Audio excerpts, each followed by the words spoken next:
دا یو کلاو حقیقت دی چې قرآن شریف د الله پاک معجز کتاب دی. الله پاک د هغې حفاظت ذمهواري اخیستې ده. ته کله چې په نبي کریم سم باندې نازل شوی اوسه پورې د قرآن په زور زیر پېښ کې په یو حرف کې چا تبدیلي نه راوستې. وخت په وخت باندې کوششونه شوي دي په مختلفو وختونو کې په قرآن کې د تبدیلي راوستلو، خو ناکامیابه شوي دي. زما په لاس کې یو قرآن شریف دی چې دا د الفجر کفنی قرآن کفنی بابو حیدر پلازا بابو حیدر روډ محلي جنگي پېښور چاپ کړی دی. اوس زه په جومات کې ناست وم، جومات ته را روان وم. زموږ یو عام سړي یو د غاښونو ډاکټر دی چې نه خو د قرآن حافظ دی نه خو د قرآن قاري دی، بلکې زما یو عام شاګرد و.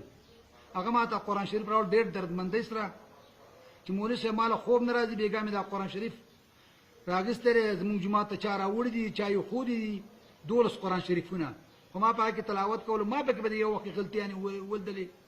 اوله غلطي دا نه چې سورت توبه کې په اول سر کې بسم الله نشته دی، خو په دې قرآن شریف کې په سورت توبه کې بسم الله لیکل شوې ده.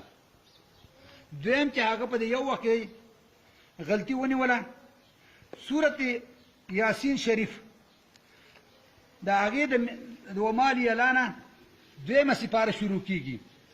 وما لیلانه دویمه سپاره شروع کېږي، خو دې هم بیا هم درشتمه سپاره شروع کېږي، خو دې بیا هم من یقنوت د پاسه لیکلی دی، او د سورت صافات نه درشتمه سپاره شروع کړې ده.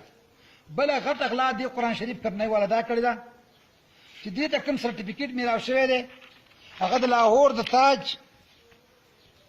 تاج القرآن کفنۍ باندې سرټیفیکیټ پې لګولی دی، او دا قرآن شریف چاپ شوی د الفجر کفنۍ پېښور نه دی. نو زه خو اوس فلحال منګه اعتکاف کې ناست یم. دا قرآن شریف زه یو خپل د مدرسې استاد قاري حیات الله صاحب ته ورکوم، هغه به پکې نورې غلطیانې موي، خو زه اوس فلحال یو خو د عامو مسلمانانو په دې فیسبوک باندې چې دا قرآن شریف وانخلي، بل د دې د حکومت وقت نه د هغې مطالبه کړو چې د کفني په خلاف د زر تر زره فلحال د دې خلاف د اکشن واخیستلی شي، په کومو دوکانونو کې چې دي هغه واپس کړی شي.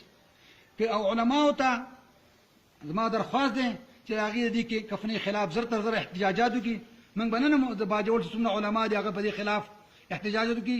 زه به انشاءالله نن په دې باندې بیان به وکړو موږ، خو زر تر زره دا کفنۍ دي بنده کړی شي، دې کفنۍ باندې جرمانه وګړی شي، او نورې هم چې څومره کفنیانې دي دا قرآن شریف کې غلطیانې راولي هغه دې بندې کړی دي. زه محمد فایق د بالا چنګۍ مامون باجوړ نه دا خبرې کوم.